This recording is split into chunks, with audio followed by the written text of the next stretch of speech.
Is it 2018 already? Alright. Guess I gotta make another vinyl tag. Let us begin. Let us begin.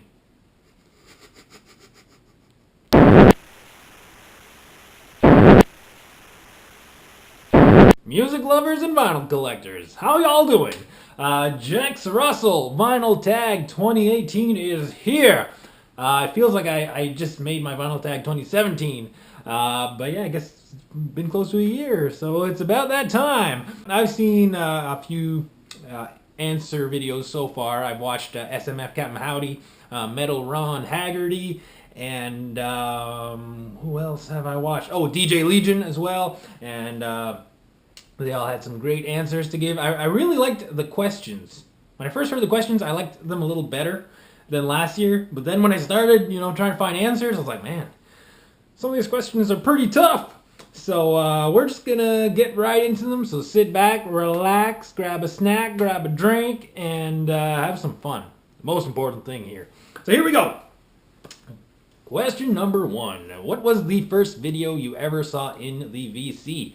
That took some backtracking, hard to remember exactly, but I think the first video I remember watching that really got me into the vinyl community, and I'm like, ooh, this looks like fun, was a video. It was from Scott Waters, and it was Scott and Trog, actually, and it was their Hard and Heavy Top 30 from 1980, Part 2. Funnily enough, I stumbled upon Part 2 before I watched Part 1, but I remember on the thumbnail, all I saw was these two guys, and one of them was holding the Iron Maiden debut, and the other guy was holding up the Judas Priest British Steel, and I'm like, oh, this looks interesting, and I clicked on it, and I think within that week I was watching all of the Hard and Heavy videos that Scott has on his channel, and I was instantly hooked, and then shortly after I started making my own vinyl community videos, so the rest is history. Question number 2. Favorite record that you discovered via a VC video? Well, coincidence, from that very same video, the Hard and Heavy Top 30 of 1980, that's where I discovered this little gem, and it's Tigers of Pantang Wildcat.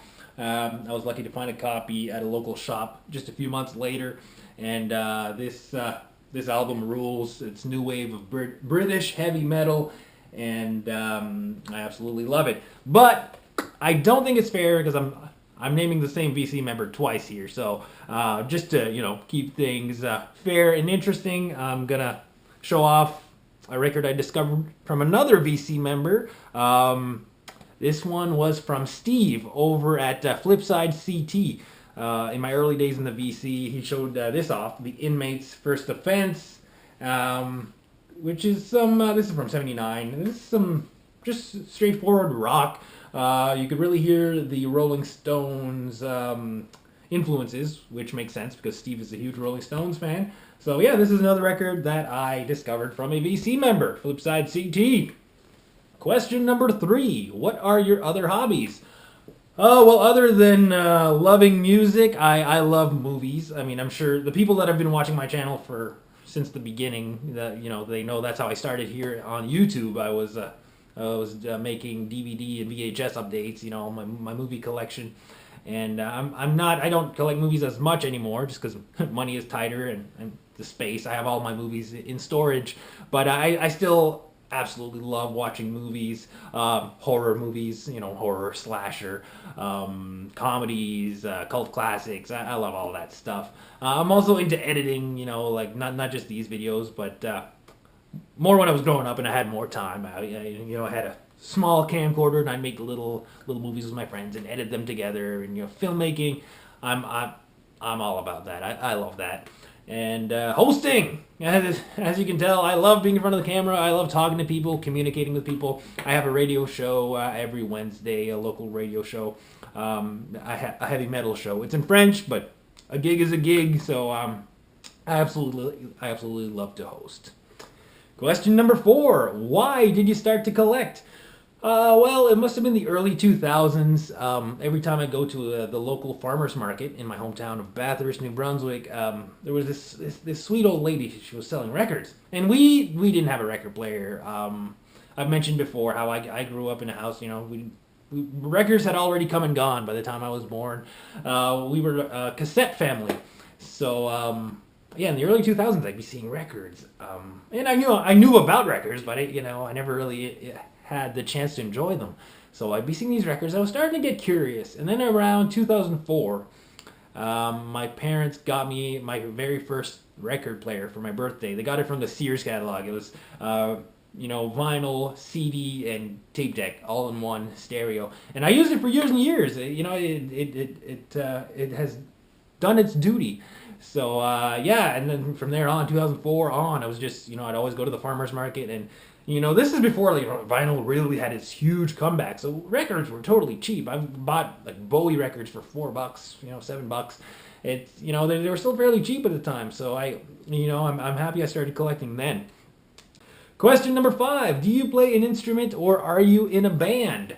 I do not play an instrument and I'm not in a band. I wish I did. I wish I played something. When I was about 12 years old, I started learning the guitar. A friend of my sister's was showing me, the chords and everything, and I gave up. I don't know why. I wish I would have kept at it. And like thinking back, I'm like, oh man, it wasn't that hard. Why did I just wasn't into it at the time, and now I wish I would have, because I'd love to be that guy at a party who just whips out a guitar and ding ding ding ding ding ding ding, or a banjo apparently, but ding ding ding ding ding ding ding. But yeah, no, I wish I played guitar, but the instrument I really wish that I could play is drums. I've always been fascinated by drums. We all have the thing that we listen to the most when we listen to music. For me, it's drums. And bass would come second, but especially drums. So that's an instrument I would love to learn to play. And it's never too late, right? Question number 6. Ever work in a record store? I have not. I've worked in a video store for probably about 5 years on and off, Blockbuster Video, but never a record store. Number 7, favorite album from the year you were born. Well, I was born in 1985, and a lot of albums were released that year. And as I looked through my collection, I'm like, wow, there's so many of those albums that I don't have on vinyl. I have them on CD, some of them I have on cassette, but on vinyl, a lot of the 85 ones I don't have. So I'm going to pick my favorite from the ones that I do have from 1985. And here we go. This is Trouble with the Skull. This is a 2013 reissue. Fantastic doom metal. I absolutely love it. Definitely pick up a copy. If you've never heard it, it's amazing. Question number 8. What classic record have you never heard? There's a few. There's a few records I've never heard. Like I'm sure like there's some Beatles. I've heard so many Beatles songs, and there's compilations. But I'm sure like there's some albums I've never heard from beginning to end. But the album I'm going to pick here, because I know there's a lot of fans of this band in the vinyl community, is Pink Floyd, The Wall.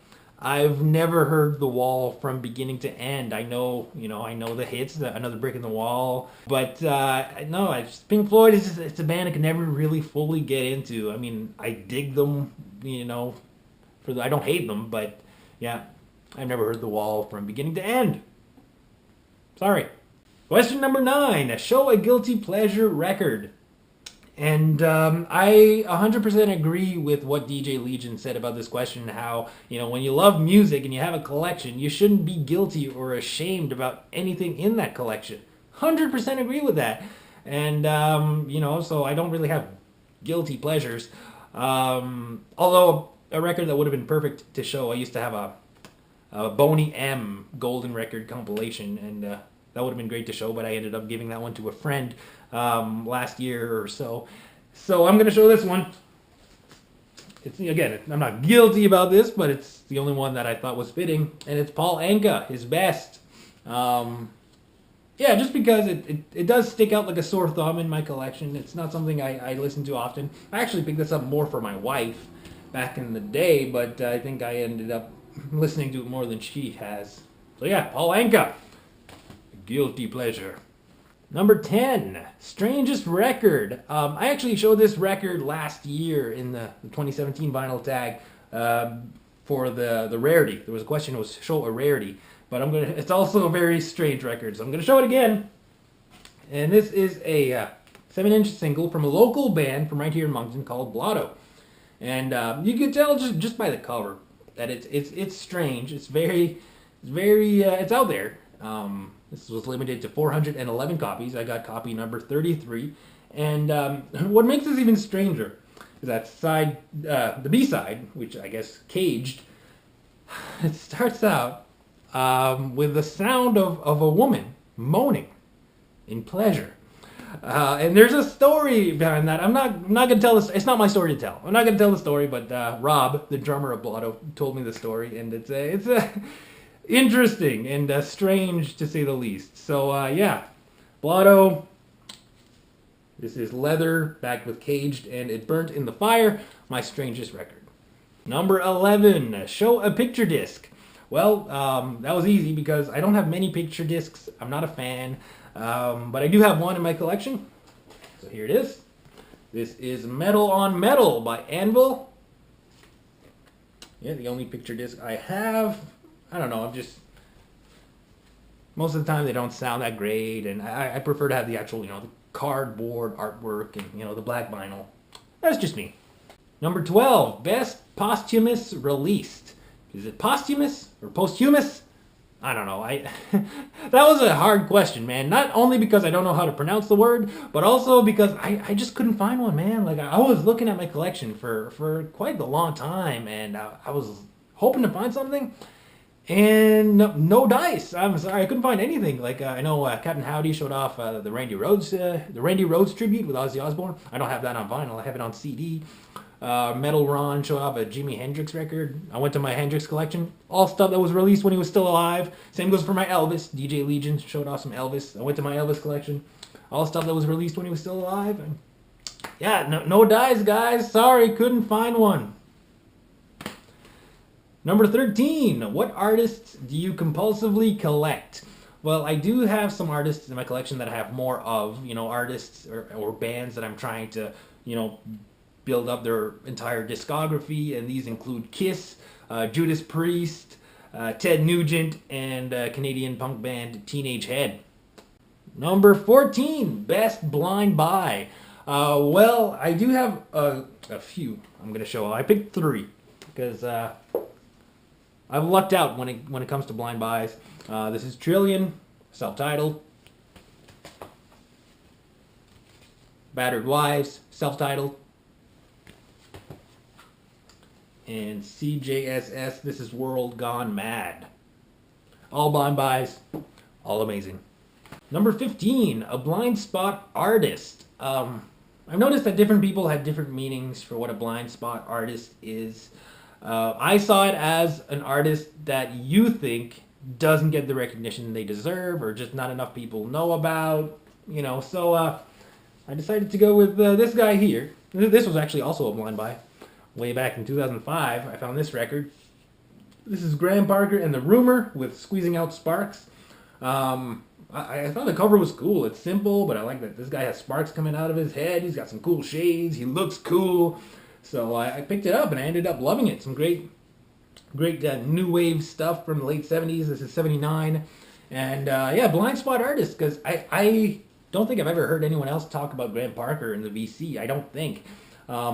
I remember I went to see the Judd Apatow film This Is 40 in theaters years ago, and there's actually a lot of Graham Parker talk in the movie. In fact, he makes an appearance in the movie, and I was like, yeah, that's awesome. Like, I think I was the only guy in the theater that was aware of Graham Parker and how awesome he is. So yeah, that was pretty cool. So yeah, this would be my pick for blind spot artist, Mr. Graham Parker.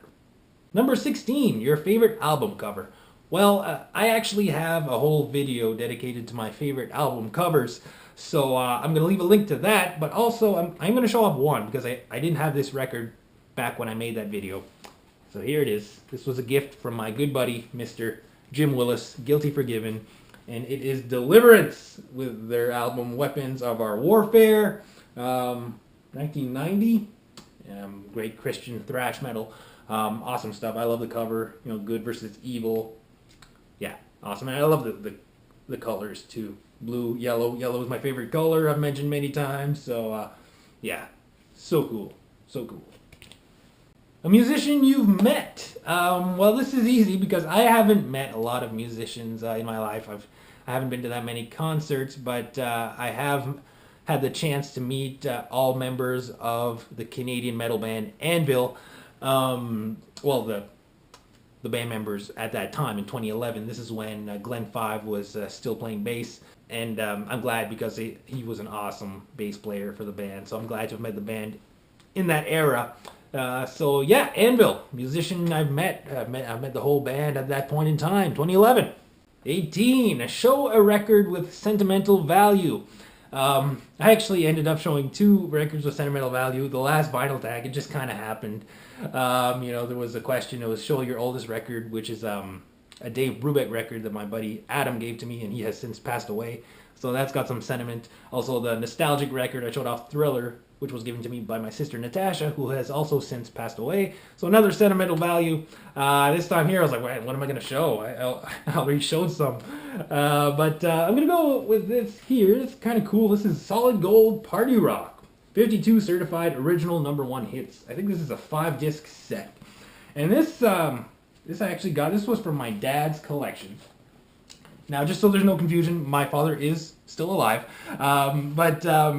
Yeah, just because, like I said, we didn't have vinyl growing up, but he had all of these recorded onto cassettes. So we would often listen to the cassettes, either at home or in the car. So a lot of these songs just bring me back to my childhood and memories with my dad. So, you got a lot of jukebox hits on here with, Run Around Sue. You have Blueberry Hill, Kansas City, The Twist, Come See About Me, I Want You Back by the Jackson 5, Happy Together by the Turtles. You just get the idea. It's all, those really feel-good songs. So, yeah, it was hard to pick a sentimental value record, but like I said, this just brings back good memories from my childhood. Party rock! So your favorite album no one else seems to know about. Well, this is a band I've talked about many times that a lot of people don't know about, so I'm going to show it again. This is their second album, Frantic City, and it's Teenage Head. I don't really know how to qualify these guys. I call them a punk band, but they're not full-on punk. I've heard them referred to as post-punk. It's and they got a little bit of rockabilly sound to them, and they are absolutely awesome. And this is a great album. Their debut, which I don't have yet on vinyl, got a little something in the works, but I don't have it to show. But their first album, their debut, amazing, absolutely flawless. And finally, question number 20. Favorite album out of a genre that you don't know well? Well, I'm going to show off this band here. I guess I don't know what genre this would be. Electro or electronica? Electronic? That just goes to show how I'm really not familiar with this genre. But this is Daft Punk with their 1997 album, Homework. And yeah, Daft Punk is a band I don't really listen to all that much, but I love this album. I've loved it since it came out. I actually got a cassette copy from my sister Natasha for my 12th birthday, and this vinyl copy was given to me by my good friend Pla from Pla Addiction. So yeah, I've loved this album ever since I heard it, but it's the only Daft Punk album I really enjoy. I've heard some of their other stuff, and it just doesn't, do anything for me. But this album here, Homework, when I listen to it, I'm like, yeah, this is good. Again, reminds me about good times and just, being young Jex listening to my cassette copy. So, yeah, this is a genre I don't know much about, but I do dig this album. Daft Punk. So there you have it, folks. That was my Vinyl Tag 2018. I hope you enjoyed my answers. Let me know what you guys thought. Leave some comments. I love discussing music with you guys, and I look forward to seeing more Vinyl Tag 2018 answers. I know there's a lot. I've been seeing a lot come up that I just haven't had the time or the chance to check out. So I look forward to doing that. In the meantime, have yourselves a great week. This is Jex Russell, signing out.